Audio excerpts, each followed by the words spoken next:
Hello guys, कैसे हैं आप सब। आशा करता हूँ आप सब बहुत अच्छे होंगे। तो जैसा कि आपको पता ही होगा कि आरआरबी ने अपना आईबीपीएस ने अपना आरआरबी का नोटिफिकेशन इशू कर दिया है, रीजनल रूरल बैंक्स का। जिसमें कि इन्होंने आपके 3 पोस्ट के लिए नोटिफिकेशन इशू किया है, सॉरी 4 पोस्ट के लिए, अगर मैं कहूँ तो 4 पोस्ट के लिए नोटिफिकेशन इशू किया है।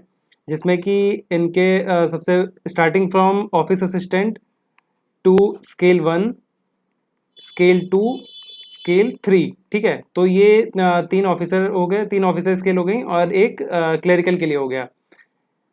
अब इसमें देखिए, अभी ऑलमोस्ट 1 हफ्ता हो गया नोटिफिकेशन आए हुए, सबको पता है ऑलमोस्ट 1 हफ्ते हो चुके हैं नोटिफिकेशन आए हुए। 7 तारीख के आसपास नोटिफिकेशन इशू हुआ था और आज 14 तारीख है।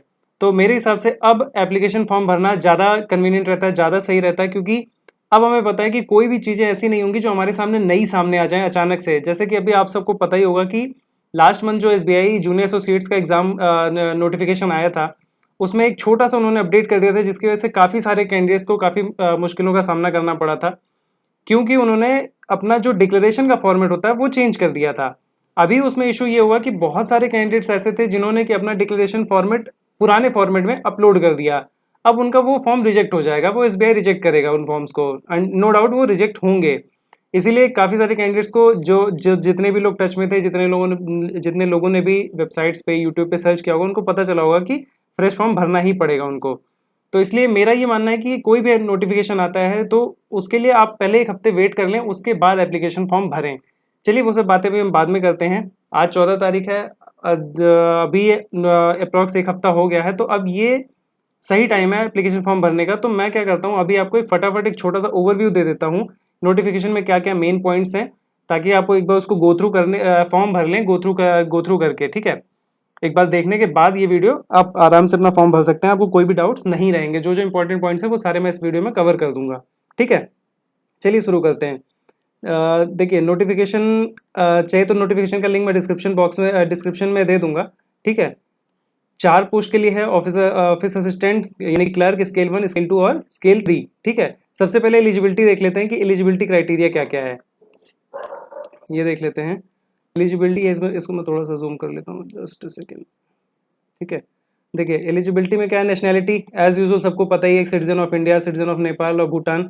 ठीक है, बाकी एज एज की बात कर लेते हैं। देखिए एज के लिए क्या है कि जो आपका स्केल 3 और स्केल 2 के लिए है 21 टू, स्केल 3 के लिए है 21 to 40, स्केल 2 के लिए है 21 to 32। यहाँ पे बेसिकली मैं बात ऑफिस असिस्टेंट और स्केल 1 के लिए करूँगा, क्योंकि स्केल 2 और स्केल 3 के लिए एक्सपीरियंस और वो सारी चीज़ें हैं, और मोस्टली कैंडिडेट ये आपका ऑफिस असिस्टेंट और स्केल 1 के लिए फॉर्म फिल करेगा। ठीक है, स्केल जो आपका स्केल 2 है, स्केल 1 है, उसके लिए एज लिमिट है, जस्ट सेकंड मैं यहाँ पे एक बार जूम करके आपको दिखा देता हूँ। ये देखिए स्केल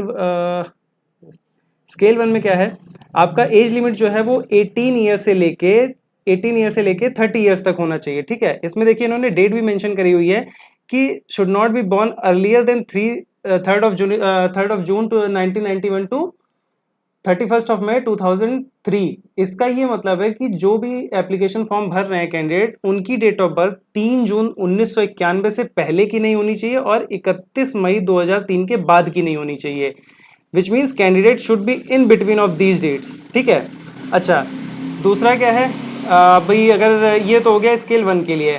ऑफिस असिस्टेंट के लिए देखें, यानी कि क्लरिकल के लिए, तो उसके लिए एज लिमिट है बिटवीन 18 से 28 साल। ठीक है, मतलब कि 18 साल से कम नहीं होना चाहिए और 28 साल से ज़्यादा नहीं होना चाहिए। उसके लिए भी डेट इन लोगों ने मेंशन कर रखी है, जो कि है 2 जून 1993 से लेके 1 जून 2003। ठीक है, अगर इसका ये मतलब है कि अगर आपकी डेट ऑफ बर्थ 1 जून 1993 है तो आप ये फॉर्म नहीं भर सकते, और या फिर अगर आपकी डेट ऑफ बर्थ 2 जून 2003 है तो फिर आप फॉर्म नहीं भर सकते। हालांकि वो अलग बात है, इन लोगों के हिसाब से 18 साल से होती है, बट इनका क्वालिफिकेशन भी एक ग्रेजुएट मांगते हैं, तो मुझे तो नहीं पता कि 18 साल में कौन ग्रेजुएट हो जाता है, शायद कुछ लोग होंगे।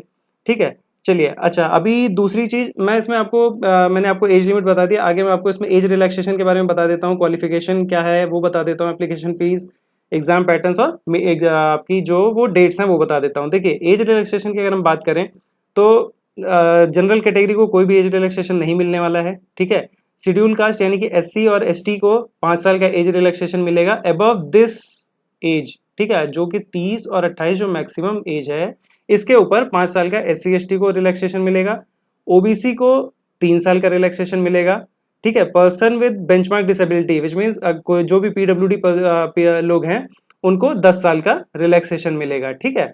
ये आप देख सकते हैं, विच मीन्स कि अगर आप SC/ST हैं तो 28 में 5 ईयर अपना प्लस कर लीजिए, OBC हैं तो 28 में 3 ईयर्स अपना प्लस कर लीजिए, और PWD हैं तो 28 में 10 ईयर अपना प्लस कर लीजिए, ठीक है।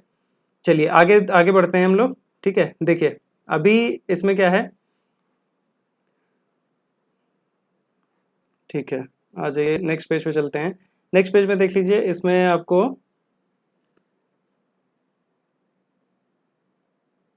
ठीक है, ठीक है। चलिए अभी आप एज रिलैक्सेशन की बात कर लिया, अभी मैं आपको बता देता हूँ इसमें एप्लीकेशन फीस क्या क्या लगे, एप्लीकेशन फीस किसके लिए क्या क्या होने वाली हैं, ठीक है। एप्लीकेशन फीस में देखिए देखते हैं, ऑफिसर स्केल 1, स्केल 2 और स्केल 3, इन तीनों के लिए एप्लीकेशन फीस है 175 रुपीज़, ठीक है, 175 रुपीज़ फॉर SC/ST और PWD, ठीक है। और 852 रुपीज़ है बाकी सबके लिए, मतलब कि UR और OBC के लिए प्लस EWS, इन तीनों लोगों के लिए जो एप्लीकेशन फीस है वो 850 होने वाली है, ठीक है। ऑफिस असिस्टेंट ये तो हो गया ऑफिसर स्केल। अच्छा ये जो है, ये जो चीज़ें हैं ये सारी स्केल 1, 2 और 3 तीनों को कंबाइन करेंगे, प्लस क्लरिकल के लिए जो फीस होगी वो रहेगी 175 और 850, विच मीन्स फीस सेम ही है, चाहे आप इसका ये क्लर्क के लिए भरते हैं, ऑफिस असिस्टेंट के लिए भरते हैं, या आप स्केल 1, स्केल 2 या स्केल 3 के लिए भरते हैं, ठीक है। चलिए अभी आगे हम देख लेते हैं। अगर मैं बात करूं कि एग्जामिनेशन पैटर्न क्या होने वाला है, तो एग्जामिनेशन पैटर्न आपका ऑनलाइन एग्जाम होगा, ठीक है। ये सबको ही पता है, ऑनलाइन एग्जाम होता हुआ आ रहा है, ठीक है। ऑनलाइन एग्जाम में क्या होगा कि देखिए एग्जाम का पैटर्न ऐसा रहेगा कि, एक मिनट मैं इसको एक बार इरेज कर देता हूं, ठीक है। देखिए ऑनलाइन एग्जाम में क्या रहेगा आपका, जो ऑफिस असिस्टेंट और स्केल 1 के लिए होगा, which means office assistant plus plus आपका जो स्केल 1 रहेगा, इसके लिए प्री एंड मेंस दोनों होगा, ठीक है। और स्केल 2 और स्केल 3 के लिए सिर्फ और सिर्फ एक एग्जाम होगा, सिंगल एग्जामिनेशन, ठीक है। अच्छा इसमें देखिए ये रहा आपका ऑफिस असिस्टेंट के लिए, और ये रहा ऑफिस स्केल 1 के लिए। इसमें देखिए इसमें क्या है, जो प्रीलिम्स एग्जामिनेशन होगा, जो प्रीलिम एग्जाम होगा उसमें सिर्फ 2 सब्जेक्ट आएंगे, एक होगा रीजनिंग और एक होगा न्यूमेरिक एबिलिटी। दोनों में 40-40 क्वेश्चन होंगे और आपको 40-40 मिनट का टाइम मिलेगा, विच मीन्स आपको टोटल 80 क्वेश्चन करने होंगे 80 मार्क्स के लिए। और सॉरी मैं थोड़ा सा यहाँ पे गलत भूल गया, 40 क्वेश्चन होंगे रीजनिंग के, 40 क्वेश्चन होंगे न्यूमेरिक एबिलिटी के, इनका मैक्सिमम मार्क्स होगा 40 और इसका भी मैक्सिमम मार्क 40 होगा, विच मीन्स एक क्वेश्चन आपका 1 मार्क का होगा, और टोटल जो आपको टाइम मिलेगा वो 45 मिनट मिलेगा। अच्छा यहाँ पे कंपोजिट टाइम ऑफ 45 मिनट का ये मतलब है कि इसमें कोई भी सेक्शनल टाइमिंग नहीं होगी, ठीक है। आपको विच मीन्स आपको 45 मिनट में 80 क्वेश्चन करने होंगे रीजनिंग के और मैथ्स के। ये मैटर नहीं करता कि आप पहले मैथ्स करते हैं, पहले रीजनिंग करते हैं, आप रीजनिंग करते करते बीच में मैथ करते हैं, आपका जो दिल करे आप वो अटेम्प्ट कर सकते हैं, बट आपको 45 मिनट में टोटल 80 क्वेश्चन करने हैं, ठीक है। सेम पैटर्न रहता है ऑफिसर स्केल 1 के लिए भी, सेम पैटर्न रहता है क्लरिकल के लिए भी, बस थोड़ा सा लेवल का डिफरेंस हो जाता है, इसका लेवल थोड़ा सा ईजी होता है और ऑफिसर स्केल 1 का लेवल थोड़ा सा टफ होता है, ठीक है। बस इतना ही डिफरेंस होता है और कोई डिफरेंस नहीं होता है, ठीक है। अच्छा दूसरी चीज ये भी है कि जो ये आपका प्रीलिम्स एग्जामिनेशन होता है, ये आपका सिर्फ और सिर्फ क्वालिफाइंग होता है। प्री एग्जाम जो है वो क्वालिफाइंग इन नेचर होता है, मतलब कि जो आपका सिलेक्शन के लिए मेरिट बनता है उसमें प्री का कोई भी वेटेज नहीं होता है। प्री बस एक फिल्टर प्रोसेस है आपको मेंस में ले जाने के लिए, ठीक है। चलिए अब अगर हम मेंस एग्जाम को देख लेते हैं, मेंस एग्जाम की बात कर लेते हैं, तो मेंस एग्जाम में पैटर्न क्या रहने वाला है। मेंस एग्जामिनेशन में आपका अच्छा इसमें भी सेम वही चीज़ है, ऑफिस असिस्टेंट और ये ऑफिसर स्केल 1 के लिए सेम पैटर्न होने वाला है, ठीक है। बस लेवल का फर्क थोड़ा सा रहेगा, थोड़ा सा बस लेवल का फर्क रहता है। इसमें देखिए सब्जेक्ट्स क्या क्या हैं, reasoning, computer knowledge, general awareness और न्यूमेरिक एबिलिटी, ये 4 सब्जेक्ट कॉमन रहेंगे, सबको ये 4 सब्जेक्ट्स का एग्जाम देना होगा। और एक जो सब्जेक्ट रहता है उसमें आप चूज कर सकते हैं। ये जो आप देख रहे हैं इंग्लिश लैंग्वेज और हिंदी लैंग्वेज, ये आप अपनी सुविधा के अकॉर्डिंग चूज कर सकते हैं कि आपको इंग्लिश चाहिए या हिंदी चाहिए। अगर आप इंग्लिश लैंग्वेज सेलेक्ट करते हैं तो उसका पेपर इंग्लिश में आएगा, हिंदी सेलेक्ट करते हैं तो उसका पेपर हिंदी में आएगा। और ये जो बाकी स्टार बने हुए हैं इनका ये मतलब है कि ये बाइलिंगुअल होंगे। आप जब एग्जाम स्टार्ट करेंगे उससे पहले आपको लैंग्वेज सेलेक्ट करना होगा, वो लैंग्वेज सेलेक्ट करिए और उसमें आप पेपर दीजिए। अगर आपको किसी क्वेश्चन में लैंग्वेज चेंज करनी है तो वहां पे ऑप्शन होता है, आप वहां पे एक पर्टिकुलर क्वेश्चन के लिए लैंग्वेज चेंज कर सकते हैं, अगले क्वेश्चन फिर से आपके डिफॉल्ट लैंग्वेज में आएंगे। अच्छा, इसमें क्या होगा, 40 40 40 40 सब में 40 40 क्वेश्चन रहेंगे। Maximum marks 50 marks reasoning, 20 marks computer knowledge, 40 marks general awareness, 40 marks general English और हिंदी, और 50 marks numeric ability. Total 200 question 200 number के और composite time of 2 hour, which mean sectional timing नहीं रहेगी। ऑफिसर स्केल 1 का भी सेम पैटर्न है, आप देख सकते हैं। इसमें भी आपको एक सब्जेक्ट अपने हिसाब से चूज करना होगा, इंग्लिश या हिंदी, और सेम वही चीज 200 क्वेश्चन 200 मार्क्स के और total composite time of 2 hours, which means 120 minute. ठीक है, 120 मिनट, कोई सेक्शनल टाइमिंग नहीं रहेगी। ठीक है। अच्छा, अभी देखिए, अब मैंने जैसा आगे आपको बता दिया, देखिए नोटिफिकेशन में ये चीज मेंशन है कि कैंडिडेट कैन ऑप्ट फॉर इधर 4A और 4B। ठीक है। अच्छा, अब इसमें क्या है, नेगेटिव मार्किंग भी रहने वाली है। नेगेटिव मार्किंग आपकी 1/4 नेगेटिव मार्किंग रहेगी अगर आप कोई भी, विच मीन्स 0.25 आपकी नेगेटिव मार्किंग रहेगी। एक क्वेश्चन अगर आप गलत करते हैं तो उस पर आपको 0.25 का लॉस होगा। ठीक है। चलिए अभी देखते हैं, ये देखिए, ये इसमें आपको, ये आप नोटिफिकेशन में देखेंगे तो अगर आप जिस भी स्टेट से भर रहे हैं फॉर्म, वहाँ पे आपको लैंग्वेज ऑफ एग्जाम्स मिल जाएंगे, इंग्लिश हिंदी तेलुगु। अगर आप आंध्रा से भर रहे हैं, अरुणाचल से भर रहे हैं तो इंग्लिश और हिंदी, ये मीडियम में एग्जामिनेशन होते हैं जो आपकी डिफॉल्ट लैंग्वेज आप सेलेक्ट करते हैं। ठीक है। चलिए अभी ये आपने देख लिया। ठीक है, बाकी आपका जो स्केल 2 और स्केल 3 के लिए एग्जामिनेशन पैटर्न रहेगा वो आप यहाँ पे देख सकते हैं। ठीक है, आगे आ जाते हैं। अच्छा, बहुत सारे कैंडिडेट्स का ये भी क्वेश्चन रहता है कि क्या अगर वो फाइनल ईयर में हैं, अगर वो फाइनल ईयर में है तो क्या वो एप्लीकेशन फॉर्म भर सकते हैं या नहीं भर सकते हैं।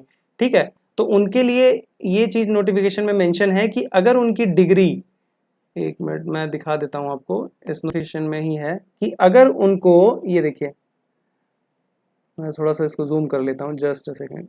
ठीक है, अगर कोई भी कैंडिडेट आपका फाइनल ईयर में है जो कि अभी अपीयरिंग है, जिसका रिजल्ट नहीं आया है, तो इन्होंने एक डेट फिक्स कर रखी है, university for having declared the result on और बिफोर 28 जून, विच मीन्स कि आपका 28 जून 2021 के पहले पहले रिजल्ट आ जाना चाहिए फाइनल ईयर का। मतलब कि आप 28 जून 2021 के पहले ग्रेजुएट होने चाहिए। ठीक है, अगर उसके बाद आपका रिजल्ट आता है तो आपका कैंडिडेचर कैंसिल कर दिया जाएगा। ठीक है। अच्छा, चलिए अब मैंने आपको एग्जामिनेशन पैटर्न बता दिया, अभी मैं आपको कट ऑफ स्कोर बता देता हूं कि ये क्या, इसमें क्या कैसे रहने वाला है। आपको एक मिनिमम कट ऑफ मार्क्स रहेगा, उसको अचीव करना है। ऑल्दो वो कट ऑफ बाद में एक मिनिमम कट ऑफ पहले सेट कर दी जाती है, बट नंबर ऑफ कैंडिडेट्स और प्लस उनके स्कोर्स को देखते हुए वो कट ऑफ ऊपर जाती है, वो कट ऑफ वहीं पे वेरी करती है। ठीक है। ऑफिस असिस्टेंट में क्या है, सिर्फ आपको प्री और मेंस देना है, उसके बेसिस पे आपकी मेरिट बनेगी, जिसमें प्री आपका सिर्फ क्वालिफाइंग है और मेंस के बेसिस पे आपकी ये मेरिट बननी है। ठीक है। ऑफिसर स्केल 1 में प्री क्वालिफाइंग है, मेंस आपको देना है और प्लस इंटरव्यू देना है, जिसके बेसिस पे आपकी मेंस और इंटरव्यू के बेसिस पे आपकी मेरिट बनेगी। ठीक है। चलिए आगे देखते हैं। देखिए यहाँ पे देखिए लिखा भी हुआ है, एकदम क्लियरली लिखा हुआ है, for the post of office assistant multipurpose marks obtained only in the main examination will be considered for final merit listing. Scale 1 में main exam will be consider for short listing for interview and final merit. ठीक है। Examination centre, आप जिस भी state से examination ये application form आपका भर रहे हैं, आपको उसी स्टेट में एग्जामिनेशन सेंटर मिल जाएंगे। ठीक है, आपको उसके लिए कहीं पे भी जाने या कहीं दूसरे स्टेट में ट्रैवल करने की आवश्यकता नहीं है। ठीक है। देखिए अब इसे यहाँ पे एक बार एक चीज और देख लेते हैं कि इंटरव्यू का क्या प्रोसेस रहने वाला है। Interview will be only for the post of scale 1, scale 2 और स्केल 3। जैसे कि मैंने आपको पहले भी बताया है कि आपका ऑफिस असिस्टेंट के लिए कोई भी इंटरव्यू नहीं होगा। जो इंटरव्यू होगा वो 100 मार्क्स का होगा। ठीक है, और इंटरव्यू प्लस मेंस का जो रेशियो रहेगा, मेंस और इंटरव्यू का जो रेशियो रहने वाला है वो आपका 80-20 रहने वाला है, विच मीन्स मेंस के मार्क्स का 80% वेटेज और इंटरव्यू के मार्क्स का 20% वेटेज आपका लिया जाएगा मेरिट लिस्ट प्रिपेयर करने के लिए। ठीक है। ठीक है, अभी देखिए मैं एक बार आपको एप्लीकेशन फ़ीस वगैरह भी बता देता हूँ कि क्या-क्या एप्लीकेशन फ़ीस रखी गई है। अच्छा, एक चीज़ और जो सबसे ज़्यादा हम लोगों के दिमाग में बैठ चुकी है, वो है डिक्लेरेशन की। तो देख सकते हैं आप यहाँ पे एप्लीकेशन फॉर्म भरते टाइम आपको डिक्लेरेशन पुराना वाला ही same as it is upload करना है। इसमें कोई चेंजेस नहीं हुए हैं, ठीक है? डिक्लेरेशन सेम वही चीज़ है, वही है सेम एज़ इट इज़। इसमें कुछ भी चेंज नहीं हुआ है, पुराना वाला डाल सकते हैं। अगर आपके पास स्कैन कॉपी रखी है तो आप अपलोड कर सकते हैं। एप्लीकेशन फ़ीस देख लीजिए, ऑफिसर स्केल 1 के लिए 175 और 850, 175 SC ST PWD के लिए, जनरल के लिए 850 रुपीज़, ठीक है। इंपॉर्टेंट डेट्स मैं आपको बता देता हूँ क्या क्या डेट्स अब एग्जामिनेशन के लिए सेट की गई हैं, ठीक है। जैसे कि आप देख सकते हैं यहाँ पे online registration including edit modification और एप्लीकेशन बाई कैंडिडेट्स, मतलब कि आपकी डेट एग्जामिनेशन फॉर्म भरने की डेट जो रहेगी वो 8 जून 2021 से लेकर 28 जून 2021 तक, मतलब कि 28 जून 2021 लास्ट डेट है। पेमेंट आप सेम यही डेट रहेंगी, पेमेंट के लिए कोई भी एक्स्ट्रा टाइम नहीं दिया जाएगा, 28 जून 2021 तक आपको पेमेंट करनी है। जो प्रीलिम्स का एडमिट कार्ड, जो प्री एग्जाम ट्रेनिंग जो पीईटी होती है, अगर वो हुई तो ये स्टार का यही मतलब है कि अगर ये सेफ रहा और कोविड सिचुएशंस नॉर्मल रही तो पीईटी कंडक्ट होगी, और अगर वो कंडक्ट हुई तो उसका एडमिट कार्ड आपको 9 जुलाई 2021 की डेट को मिल जाएगा, ठीक है।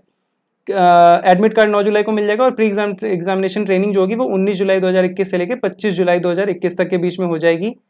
अब प्रीलिम्स के लिए जो आपका एडमिट कार्ड इशू होगा वो जुलाई या अगस्त के किसी भी महीने में हो सकता है। ऑनलाइन एग्जामिनेशन जो प्रीलिम्स होगा वो अगस्त के महीने 2021 में, अगस्त 2021 में होगा, ठीक है।